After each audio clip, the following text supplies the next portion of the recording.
like even just ease up a little bit. It helps a lot to not overanalyze things. And I had to really make that conscious choice, like going into this process. But even the first, I was worried, like the first session that I was like, I have no idea how this is gonna go. I don't know if I'm gonna like be able to do this. And like it was really powerful, and I got some really clear messages. So definitely don't underestimate yourself, because we're all capable of doing this. Yeah, that's what I was going to say, is I feel like it's a willingness to look. Like it's a willingness to want to be shown. Like it's easy to say the words, but like, you know, if you're saying like, okay, show me what it is, and it's like, yeah, but you have your eyes closed shut, you don't really want to see. And if you don't want to see, the universe loves us, and they don't just overwhelm us with a bunch of shit that we're not ready for, and to torture us and all that. That's not how it works. So like, if you don't want to see, you won't see. No. But if you do, it like that, like to your point, where you don't need a professional hypnotist necessarily to be open and willing and ready to be shown and to be able to see what it is. Okay, so I'm so curious. Like that was just step one. Yeah. So what was step two? Part one. Part two is past life regression. So that's really only one part of the overall like QHHT process. And so for me, the way that I did it, breaking it into 3 sessions, I went in and did this. This was session 2, basically, was the past life regression part. And I've done most of a like past life regression meditation before, until my cat came in and interrupted it. And it was like the moment where they like drop you into the scene, and you're like trying to sense like, what shoes am I wearing? What does the ground look like? And then my cat was like, hello. So it like ruined it. But it was not meant to be for that moment. But it was a really similar process. Like I can at least confirm that the process I went through with a hypnotherapist was like the induction process, they call it, was really similar to like what you might do in a meditation, where you're just visualizing like dropping into your subconscious. And then I think the way we did it was there was like a boat in a tunnel, and we're like rowing through it. And you start by going to a scene from your own childhood currently in this life. And then you actually go back to being like in the womb.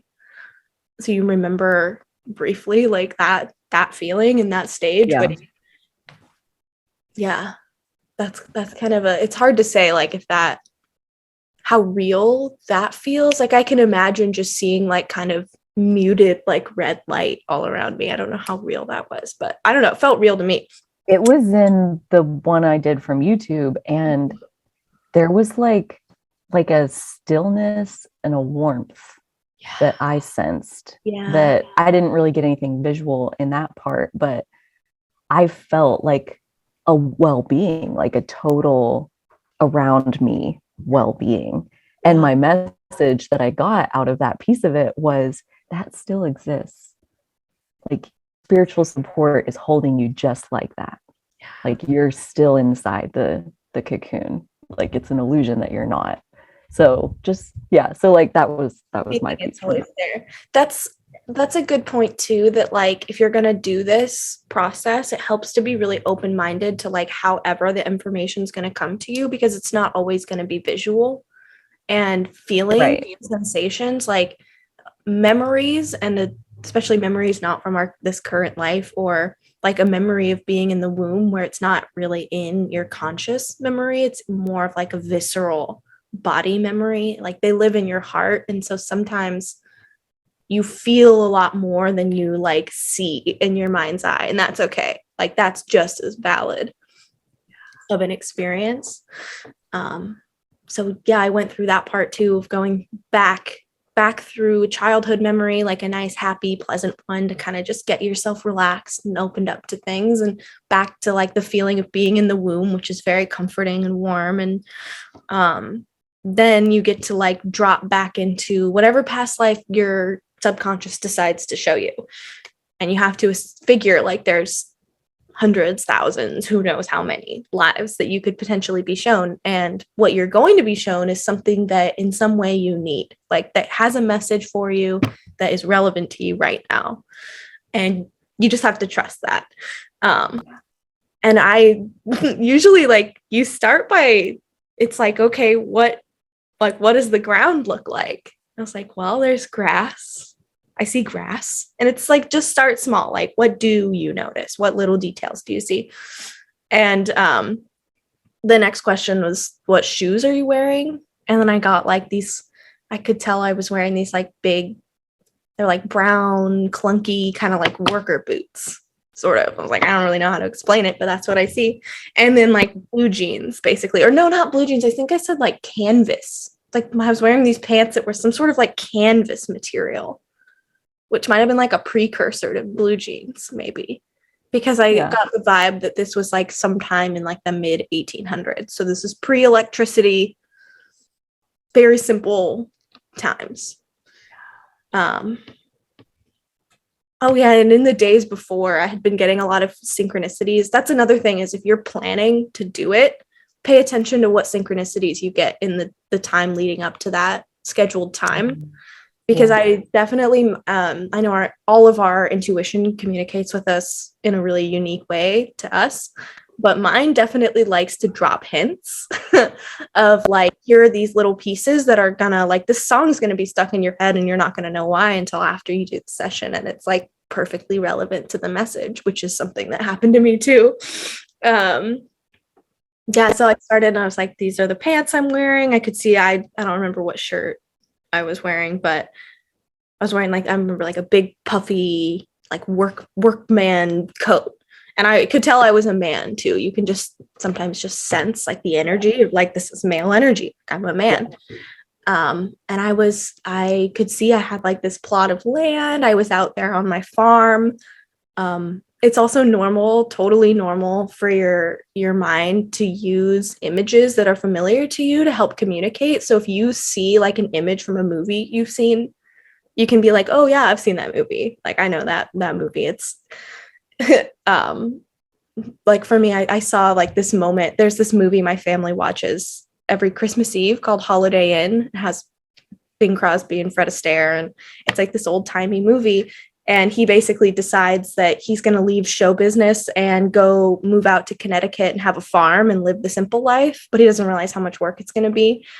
So there's a scene of him like with his pitchfork, like trying to shovel the hay, all the like a bunch of hay, and he like falls backwards into the pile of hay, and it's like all exasperated and whatnot. But that image popped into my head of like Bing Crosby out there working on the farm with all the hay, because like that was an image that my current consciousness could understand.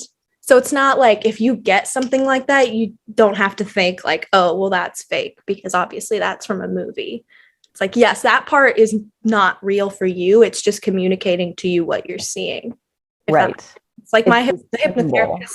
Exactly. It's symbolism. And that's a lot of the time, that's how our intuition and our subconscious speaks to us. So that's another reason to just be really open to whatever you see. And if something doesn't feel, maybe it's not historically accurate or, something like that, like you just have to know that your mind is communicating with you in ways that you'll understand, and that the memory doesn't have to be perfectly logical or perfectly intact. Like, again, it's coming from your heart, not from your mind. So it's more visceral. It's more about what you're feeling. Yeah. And so then I guess I the hypnotherapist guided me to like walk over to, there was a house on the land. And so I walked over there, walked in, and I saw that I had a wife in the house, and she was like in the bedroom folding laundry of all things. Like, okay. And I noted that she had this like kind of short, really wiry, thick, like black hair. And then all of a sudden I was like, oh my God, like that's Jeff. Like that's my current partner who I'm with now, my boyfriend. And I could just tell, like, it's just like it's a feeling. It's like like we can experience that in our lives now, where you meet someone and you're like, I feel like I've known you forever. It's just like this soul recognition. And that was the feeling of like, I just knew. I was like, okay, that's exactly who this is. Yeah. That like, this is my partner now. And we were married in this life. And just kind of like an interesting, that was probably like another kind of sub message from this experience, was about my not my relationship in general, but about like balancing masculine and feminine qualities in a relationship, and how like it was a more traditional kind of style in that life, where like he was the wife and he was in there like folding clothes and stuff, and then I was like the husband, and I was out there working on the farm and like doing all the hard man work, Sure. Yeah. Oh yeah, that's right. Totally. Back in the day. Yeah. And then now we're together, and like the gender roles are reversed, but like in my chart, my birth chart, now I have a lot of like second house stuff going on. Like there's a lot going on for me around like work, and I think that's I don't know, more associated with like masculine energy of like hard work and structure and providing for the family and things like that. And so we're just like, we're in this new phase of our relationship in this life of balancing those tasks and like balancing the masculine feminine qualities, despite whatever gendered bodies we're in. Like that's not relevant even. It's about like balancing those masculine feminine energies. So it was really cool to see like a different iteration of like this relationship that I'm in now. And it was just, I wasn't expecting that at all. Like, I don't know why I like didn't expect to see anyone I knew from my current life, but there he was. And you can't deny that. Like you feel it. You definitely know it when you feel it. And that was pretty cool. Well, and I even take that because I had a similar experience in mine where my current partner was there and we were together, and I was a man and she was a woman, and we're both women this time. And to your point about like, I got a lot of that same message around like just having to rethink masculine and feminine, and what does it look like on the surface? What does it actually mean to like have those energies and do that? Like, and even within masculine and feminine, I feel like there's such a range of like frequencies on both sides. Like there's like feminine specifically, I'm realizing like to your point about the second house, not to get off on like a whole thing, but this has been brewing in my mind for days. So great, here we are. It's really disorienting to me, and I don't have answers yet that, right, like the second house around, it's often associated with money and like having money and being physically taken care of. Mm-hmm. The 10th house is it's ruled by Saturn structure, like out there doing your legacy, creating something, the father, exactly. But those are both earth energy houses, and earth energy is feminine. And so I'm like, wait, what's going on? Like, what's masculine doing? What's feminine doing? Because earth energy, where we actually make it happen in the physical, that's feminine. That's not masculine. So now I'm like, what does it even mean to be feminine or masculine? Because here I am thinking that I am more masculine because I'm so, Capricornian, and I have Virgo and Taurus, and like I'm very earth oriented, like set a goal, meet the goal, have what you need to do what you need to do. And now I'm seeing like putting it all together, like those are feminine signs. Those are feminine houses. So like, yeah, what does it even, and it's having me reallocate strength and power and give some credit back to the divine feminine, where I realized I had like taken it and given this credit and this power to the masculine without even really consciously doing it. It's just the world we grow up in.